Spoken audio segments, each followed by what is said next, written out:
Magnolia Media Podcast is a production of RHR Media.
And welcome back to the Magnolia Media Podcast. I'm your host, Jonathan M. Ruggiero, and we are blessed to have Miss Courtney back in the studio with us again. Courtney Brown, thank you so much for joining us again today. You want to get us started off? What's been on your mind lately? You haven't been on the podcast in a little while. What are you thinking about? Been busy with school, but we've had a lot happen in the last several weeks. From nonsense in Lebanon to JD Vance admitting he's lying. Haitians are eating our pets, apparently. We've got a whole lot to go over today. What do you want to start with? Well, I think every cat and dog in the country is terrified now. If you've seen the memes going around of the dogs listening to Donald Trump incoherently rant from a debate, it does not appear he's going to be able to recover from. No, I think that pretty much tanked any chance he had of winning the race. It really did tank the campaign. Yeah, I mean, things weren't going well to begin with. New polling today, we're recording this on the 17th of September, shows that Kamala Harris has between a 6 and 8 point lead nationally. She's leading in all of the Rust Belt states and in most of the Sun Belt states. And to make matters even worse, Trump's one strong point had been the economy. What did the most recent numbers show us on the who's trusted most on the economy question? Not even an hour ago, I think Kamala Harris was beating Trump by, I want to say, at least 2 points, that she would be more trusted with the economy, which is within the margin of error.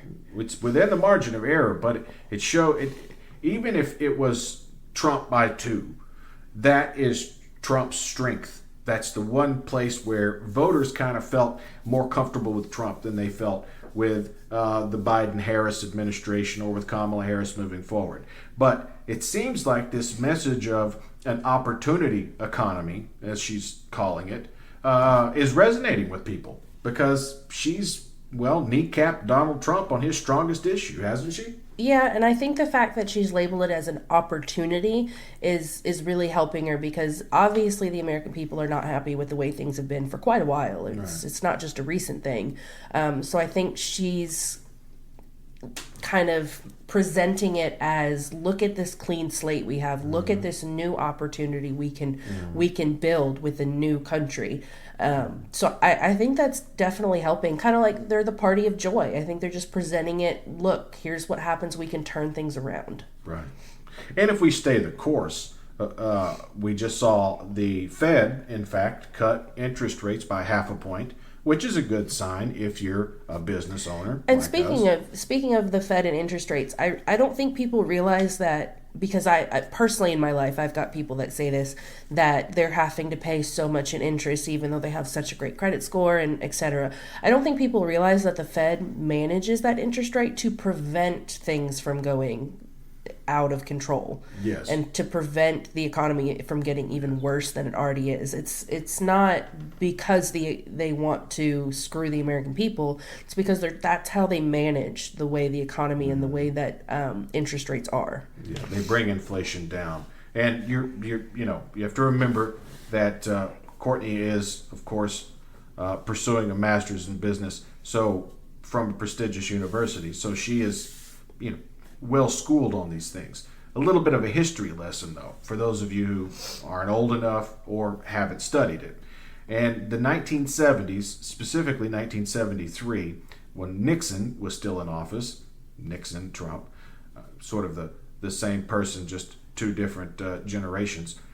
The Fed chair at that time saw a recession coming, and instead of raising interest rates and trying to cool off the economy a little bit, they just let things go. They ignored it. They kept interest rates low, so people didn't have to pay higher mortgage rates. And what happened? Inflation shot up to over 22%. So this concept of raising interest rates to cool the economy off and to drive down inflation is something that we learned through trial and error.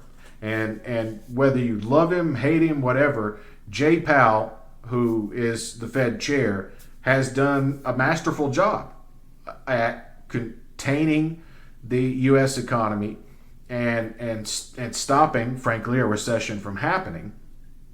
And he really does have to be celebrated, and so does President Biden, because President Biden could have replaced Fed Chair Powell, but he saw him as a serious person despite being appointed by Donald Trump, and he's helped manage us through a crisis that we've only seen once in a century, with the Spanish flu in 1918, 1919. As a matter of fact, let me retract that statement because it's a bit racist to call it the Spanish flu. We'll call it the flu pandemic of 1918 and 1919.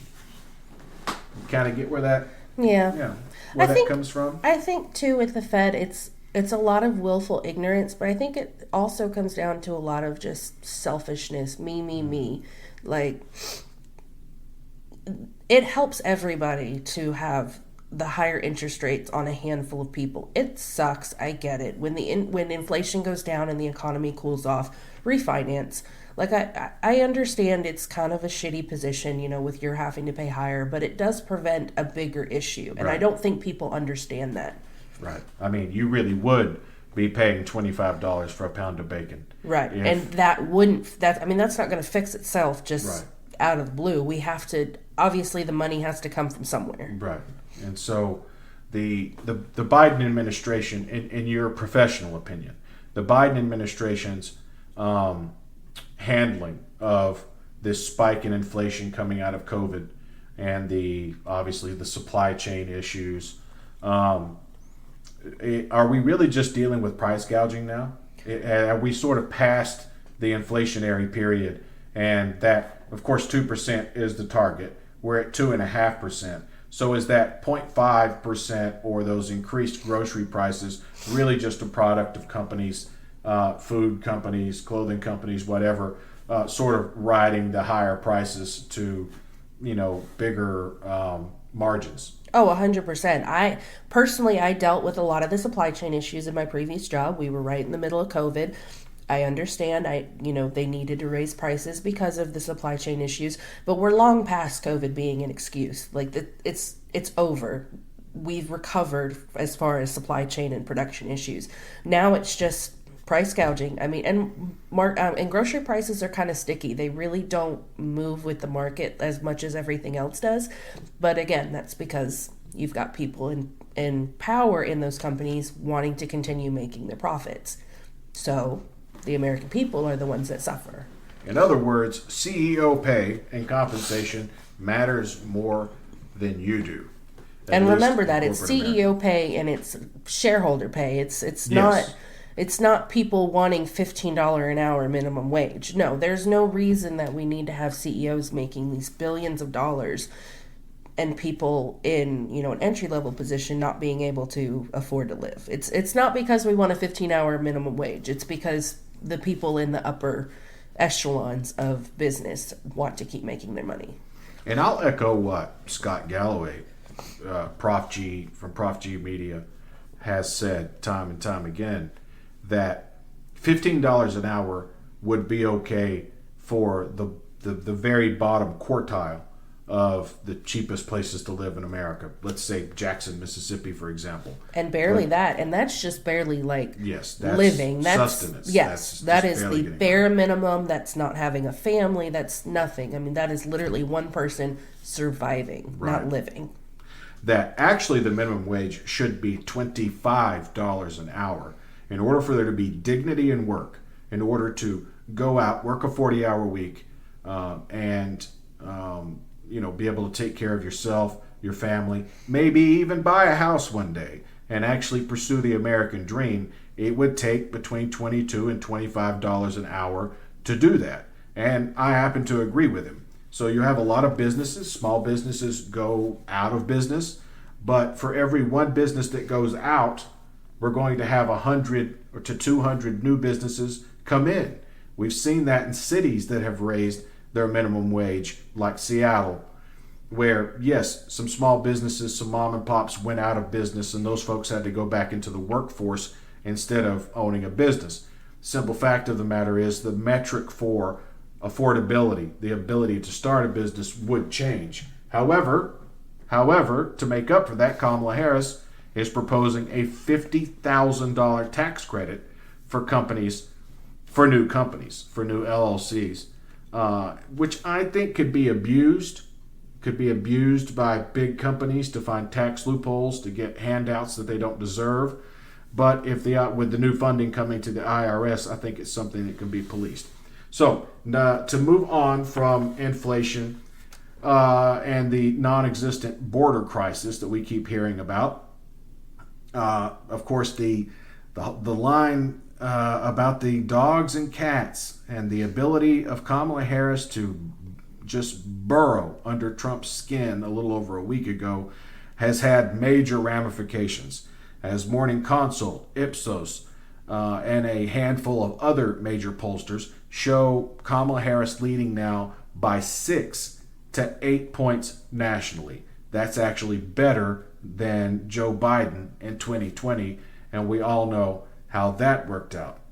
But the assassination attempt, or the assassination attempt that didn't happen, all I can say about that is, Republicans, please stop taking shots at Republicans, because this man was a Republican. He never fired a shot. He was seen in the bushes, I think near the 5th tee, when the Secret Service fired on him. Those were the gunshots that were heard to scare the guy out of the bushes. He left his AK-47 with a scraped off serial number behind and took off in the truck, was later apprehended without incident on I-95.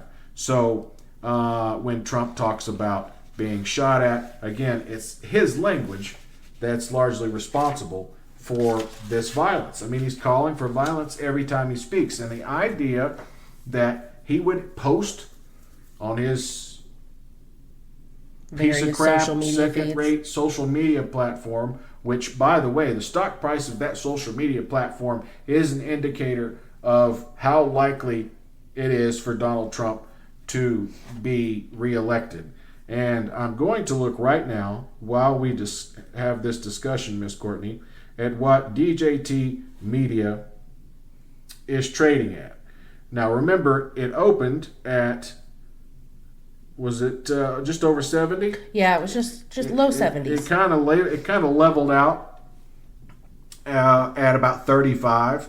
That's where it was hovering when it looked like Trump was going to win, but it's become an indicator of how well he's doing. But imagine even with him going to win, it's still at 35. Like, that's... Yeah, I mean, it's still... Yeah. By the way, and I'm not here to give investment advice, but I do know a little something about investing.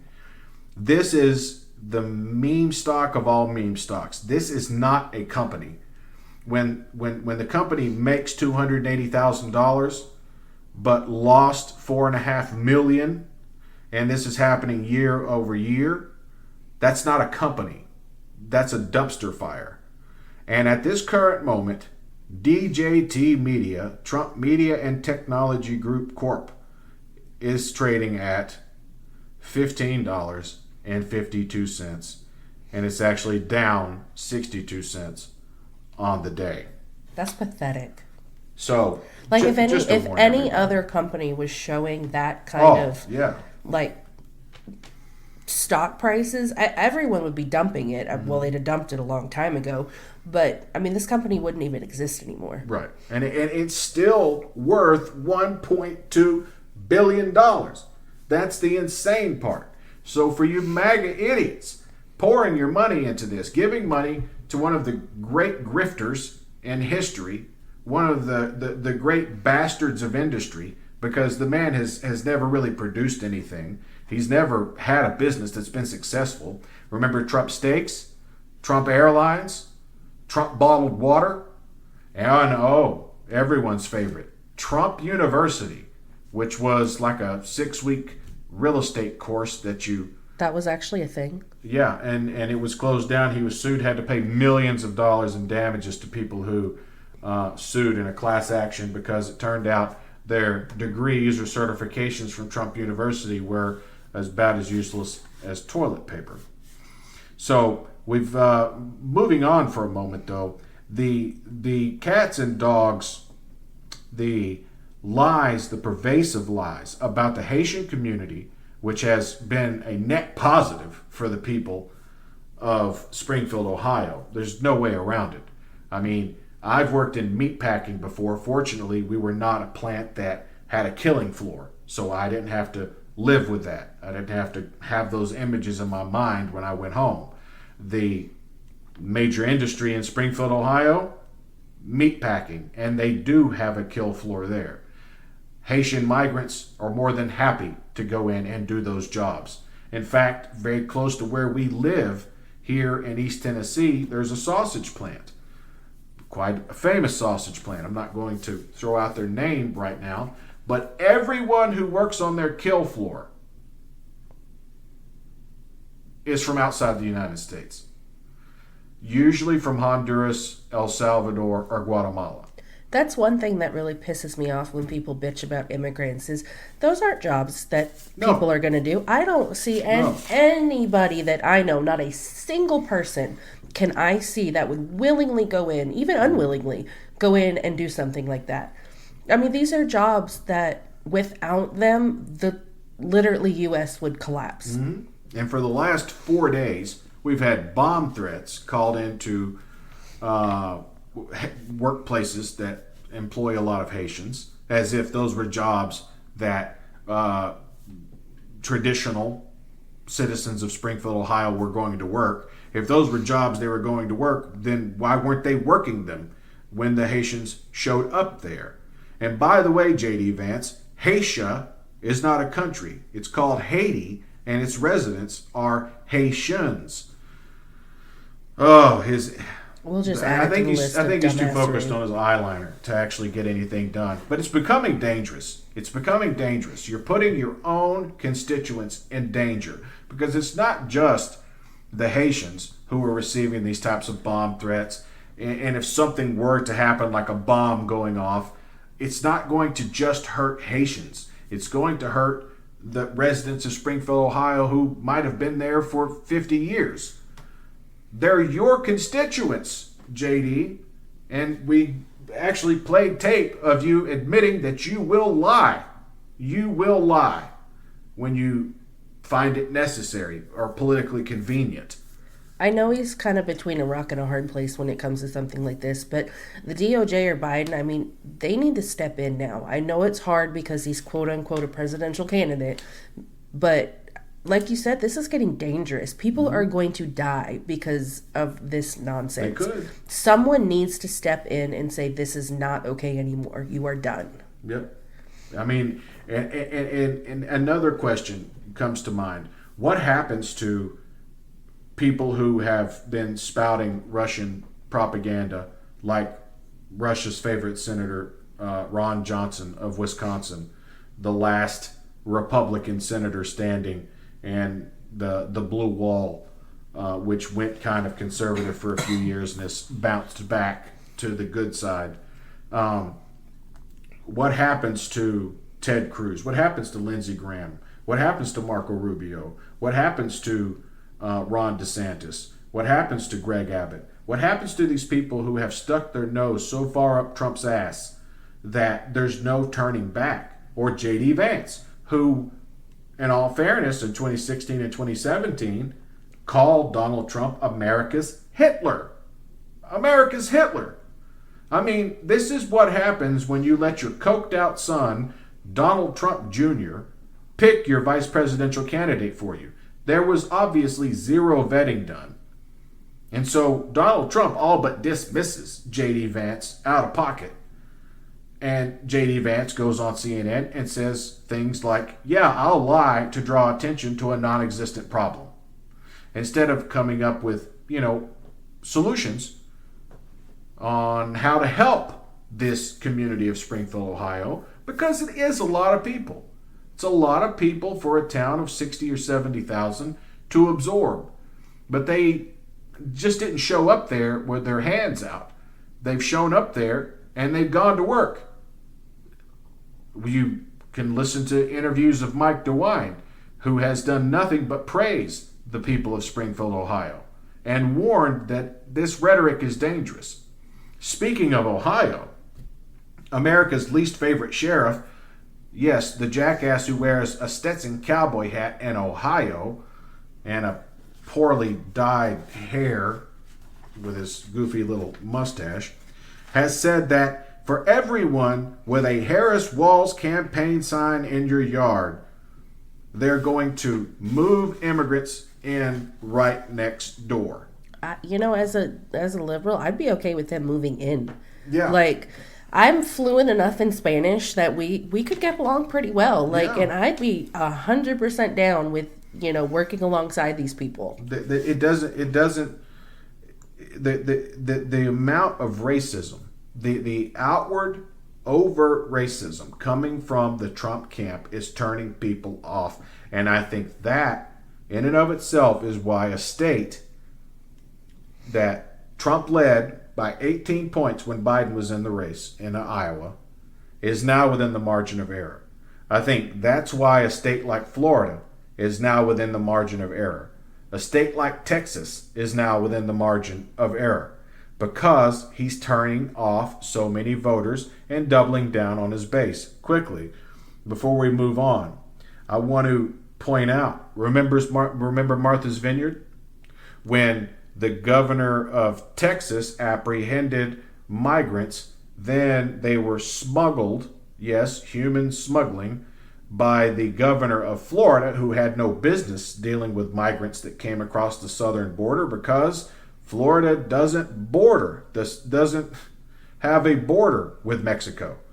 It borders the Gulf of Mexico, which is a body of water, not land for those of you who aren't, proficient in geography. When those migrants arrived in Martha's Vineyard, which was completely unprepared for, I think, 2,000 migrants that were bussed in, remember those images? One of the wealthiest communities in America. Lines of cars to help locate a place for these people to stay. They ended up at a community center. They ended up being fed food they probably never even seen before. Honestly, it's food you and I have probably never even seen before, considering it's one of the wealthiest communities in America.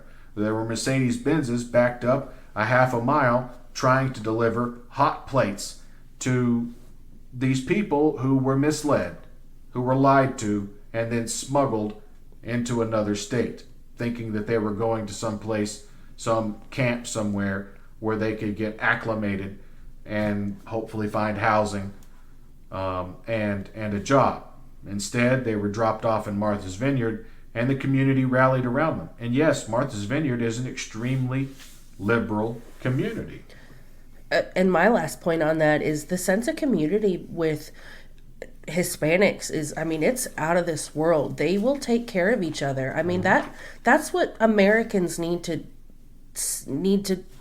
take, like, from them. Like, they need to understand that it's not a bad thing. Hell, most of our neighborhoods probably could use some more immigrants. And then busing immigrants to New York City and trying to, piss everyone off in New York. Well, it took a couple months to get it under control, and of course, Eric Adams, the mayor of New York City, has been a complete and utter disaster of a mayor. A man who, well, dressed up as a Democrat, but in all reality is more conservative than Joe Manchin, and obviously not a fan of immigrants, and more a fan of the police than he is the actual citizens who walk the street of New York. The lack of coordination with the city of New York and the state of New York left thousands of immigrants on the streets. And there's a reason these border cities and border states receive so many billions of dollars from the federal government. Remember, they're the ones on the teat, not the ones feeding the baby, because 78 cents of every dollar, every tax dollar paid into the U.S. government comes from a blue district. Not necessarily a blue state, not necessarily a blue city, but a blue congressional district. That's right, Democrats pay to keep this country alive. We pay to keep this country alive. So, New York City doesn't receive billions and billions of dollars in aid from the federal government to help process these migrants. However, within a couple of weeks, it had faded from the headlines. And I can tell you firsthand, from having been in Manhattan in late June, early July of this summer, I did not see a migrant crisis. I was all over Manhattan, and I did not see a migrant crisis. So it didn't take long for money to be redirected from South Texas, New Mexico, Arizona, California, to New York, which is a long way from the Mexican border, so that these people could have a place to live and start contributing to society. It's not as if New York City is afraid of diversity. I mean, my goodness, every time you turn the corner in New York City, you hear 5 different accents you've never heard before, and languages you've never heard spoken. You might be aware that they exist, but never actually heard them. Anyway, so we have threats and the constant rhetoric about dogs and cats being eaten by Haitian immigrants, when the only incident of that happened 3 hours away. It was a woman who was mentally ill, a white woman, not a migrant, and she apparently cooked a goose or something in public, and now People eat geese all the time. Yeah, actually, I don't care if you eat a duck or a goose. Honestly, I don't care what you eat, but she did it in public, and so these are the examples. And again, we know that JD Vance is lying. He said it. He said he has no problems lying. Right. But all that the Republicans have left anymore is fear mongering. They have no base to stand on. All they're trying to do is just make everybody afraid of the Democratic Party, of immigrants, of everything. It's not a policy issue anymore. They're just grasping at straws. They have no policy. No, they're just grasping at straws to anything but them. Like, you remember when asked about, because again, Donald Trump is still intends to get rid of the Affordable Care Act, which would essentially cost about 120 million Americans their health insurance because of pre-existing conditions. All of those nightmarish things that went on with the American healthcare system pre the Affordable Care Act, when you could no longer discriminate on based on pre-existing conditions, all of that would go back into effect. So it wouldn't just affect the 28 million of us who used the Affordable Care Act for our health insurance, the healthcare marketplace. It would also cost 110 or 120 million people who get their insurance through work or whatever, their health insurance. And when confronted about this during the debate on ABC a little over a week ago, What was Donald Trump's response? We have concepts of a plan. Well, I have concepts on how to win the lottery, Donald. It doesn't mean it's going to fucking happen. Concepts of a plan. Concepts. You're this far into a presidential race. You already served 4 years as president from 2016 to 2020, and all you have is a concept? A concept. What kind of bullshit is that? A concept is not going to treat cancer. A concept is not going to replace the health care that 110 million people would lose. At least 110 million people would lose. Even if you don't necessarily agree with Kamala Harris's plan, at least she's got a plan. Yes. And I mean, one is to continue strengthening and making health insurance policies on the Affordable Care Act less expensive. Which, it's funny, everybody, Republicans, want to bitch and moan that the Affordable Care Act is just our tax dollars paying for people's insurance. But you're right, it's about pre-existing conditions. Mm-hmm. That's what it really comes down to.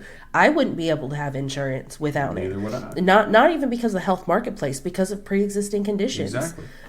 I mean, half my family would lose their insurance. Mm-hmm. And unfortunately, they're the ones that would advocate for something like that. Yeah, I mean, all of us have someone in our family or someone in our lives who are, get caught up in the hype or, frankly, are poisoned by religion. And I know I'm going to upset people with that, but I am going to do an episode later this week focusing completely on the ills of the religious and focus a little more on what's going on in Israel, as the far-right extremist government in Israel has now found another way to torture the Arab countries around them and those under their control, like those who live in the Gaza Strip or on the West Bank. It's very odd to me that when an Israeli commits an act of terror, he's a commando. But when an Arab person commits an act of violence, they are terrorists, even if the two acts are equal in nature. Very, very perplexing to me. Anyway, obviously Bibi Netanyahu is holding out, hoping that Donald Trump wins the election so that he can get out from underneath the four trials he'll be facing as soon as he's kicked out of office by the Israeli people, who now blame him more than they blame Hamas for the death of the hostages and for those hostages who are still being held in Gaza, if there are any alive at all. And I know that's a callous statement, but we don't know. Perhaps the ship has sailed on getting those people back, including 4 American citizens, because Benjamin Netanyahu refuses to make a deal, because that would mean there would be snap elections. He would lose because he has a 20-some-odd% approval rating in Israel, and then he'd have to face the music with 3 separate trials that he has coming for his incredibly terrible conduct while in office in Israel. Now, speaking of issues going on in the Middle East, I believe we have another.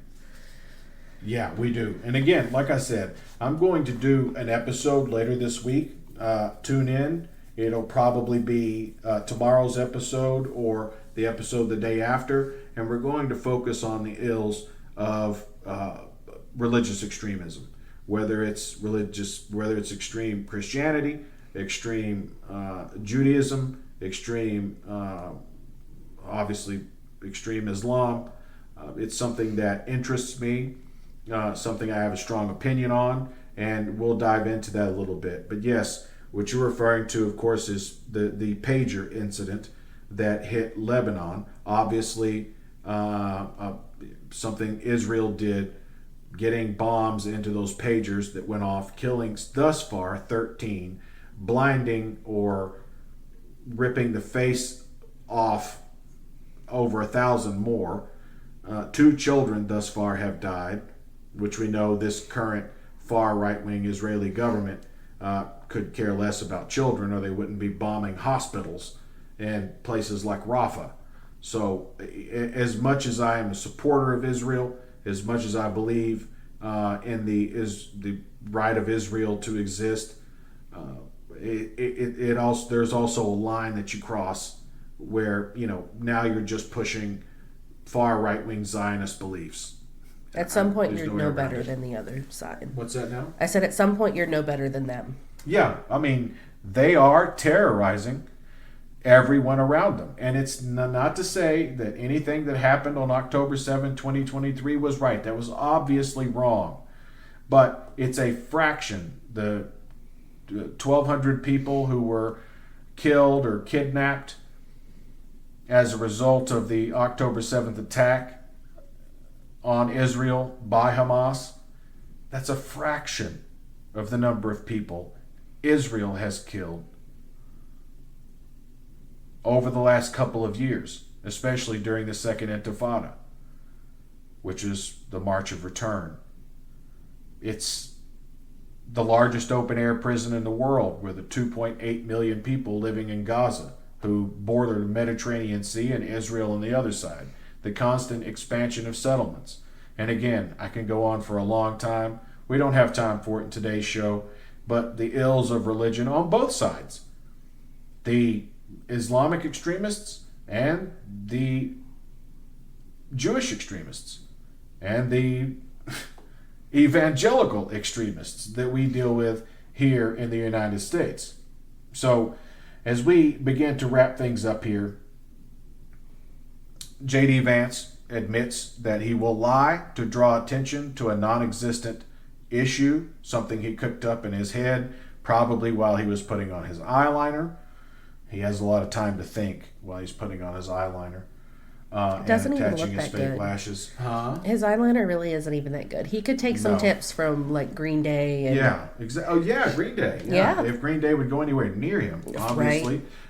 New ad by Billie Eilish, now supporting Kamala Harris. She sort of followed Taylor Swift's into the fire because obviously the "fuck you Taylor Swift" tweet / truth, whatever, that Donald Trump posted certainly hasn't gotten her any love from Trump supporters, but I don't think Taylor Swift really gives a shit because she is a 34-year-old billionaire, a real billionaire. Maybe she can loan Trump some money. No, that's what I was going to say. I highly doubt that she gives a shit what Trump thinks of And, her. And I doubt her fans care. Yeah, Like, her exactly. fans care more about her than they do politics. Exactly. And now, more polling, more polls inside the polls. This is interesting to me. 46% of men now support Kamala Harris for president. This is likely voters. This poll was done, I think it was Ipsos, who does a lot of polls inside the polls. And 46% of men supporting Kamala Harris. And look, we have not done that well. As a 40-year-old man, I can tell you firsthand that women have simply outperformed us because they have outworked us. Not because we have every advantage. Of course we have every advantage in the world, especially white men. But for that gap to be so small, for her only to be losing men by 4 points while she's winning women by 21 points, that spells disaster. And I'm almost willing to bet money, and again, my betting limit is $1, that Kamala Harris is going to win some states that will send ripples through the Republican Party, or what's left of the Republican Party. It's the Grand QAnon Party now. Instead of the Grand Old Party, the GOP, it's the GQP, as Donald Trump continues to spout QAnon talking points. And again, we listen to these things. We ingest a certain amount of Fox News so that you don't have to, and we can bring you an aggregate of what's going on. I'm sorry? I said, as much as we hate to admit it, unfortunately, we do have to listen to a little bit. We do. We have to listen. And there is no lower scumbag on earth than, obviously, Donald Trump and JD Vance. But, taking the bronze almost every night is Jesse Waters. Jesse Waters. When that shoe polish hair. I mean, what a terrible looking man. Obviously, he takes his fashion tips from Donald Trump because somebody blasted him with some Rust-Oleum number 45 spray paint as well. He looks like shit. And remember, Jesse Waters was Bill O'Reilly's thug. He used to go around and harass women who had already been sexually harassed by Bill O'Reilly when O'Reilly was at Fox. So he was O'Reilly's bitch boy. And he got a primetime slot because, well, there's no one left. They got rid of Tucker, Russian state TV Carlson. And by the way, thanks to a watchdog group based in Europe that's looking for Russian propaganda everywhere they can, they've discovered perhaps the lead Russian propagandist in the world who isn't part of the Russian government, at least not directly, is Elon Musk. So, Elon, strap in, my friend, because when Kamala Harris wins and gets rid of the spineless dweeb that is Attorney General Merrick Garland, as much as he's a nice guy, I'm sure, you don't want a nice guy for Attorney General. It took way too long for him to really start cracking down. And remember this: Marjorie Taylor Greene, Lauren Boebert, Scott Perry, Matt Gaetz, a handful of other Congress people, Paul Gosar, all requested pardons from Donald Trump in his last days as President of the United States. All of them were denied pardons by Donald Trump. But why would you run to Donald Trump and ask for a pardon? Is it perhaps because you know as soon as the strength is there, the numbers are there for Democrats, that they will be investigated for the crimes that they've committed against these United States? I do think once things settle from the election, I 100% agree Kamala Harris is going to start going after these people, and I am here for it. Yeah, but she was there. I think the difference between her and Biden is that when January 6th happened, she was there. You have to remember that. She was in Congress at the time. She was a senator. So having been there and knowing from dealing with these people on a daily basis that some of these folks and their allegiances were not with the United States, but with perhaps Russia or Iran or whomever might have been stuffing their bank accounts, there's going to be investigations. There will be congressional hearings about it. And this is going to, well, gut the Republican Party. And as more and more Americans are repulsed by the messaging of Donald Trump, by Trumpism, by the threat of fascism that has overtaken the U.S. as of late, what's going to happen to the Republican Party? We're talking about possibly a decade of progress. And when you see that kind of progress, administration after administration, it's very difficult to convince people that a new party or a party that used to be loyal to Donald Trump, is going to somehow improve things. It would take something catastrophic in order for that to become a reality. So we have to keep pushing, ignore the polls. We need a Senate seat. Texas, we're looking at you, citizens of Texas, who are telling these horrific stories about women bleeding out in parking lots or nearly dying of sepsis. We need you. So vote Colin Allred. If you're in Florida, get rid of Skeletor, Rick Scott, who of course bankrolls his own campaigns because he's made billions of dollars off poor people. Those are really the two spots where we could pick up a Senate seat. If we can't hold on to John Tester in Montana, we have to pick up one more Senate seat. So that's just a quick reminder from me. Any last words from you, Ms. Courtney? I think the next 4 years are going to be a whirlwind, and I think it's going to have lasting effects for decades to come.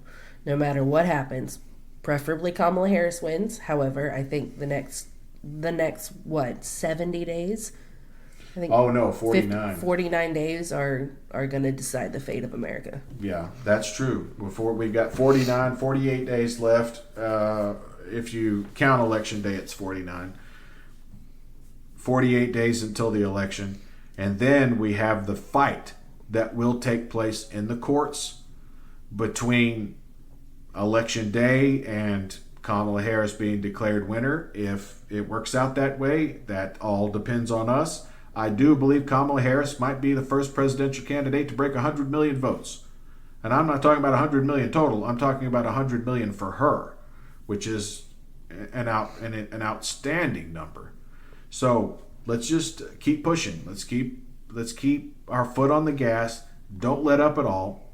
And if you enjoy what you're listening to here, if you're enjoying our content, as far as we know, we are the only progressive, liberal, left of center news organization in the southeastern United States, bringing you an aggregate of the day's news, not telling any lies. What we report is 100% the truth.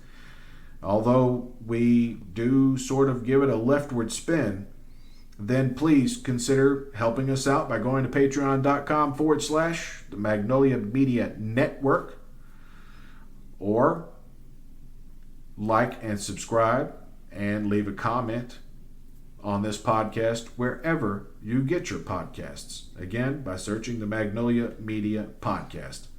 Well, that does it for me. I'm your host, Jonathan M. Ruggiero. And I'm your co-host, Courtney Brown.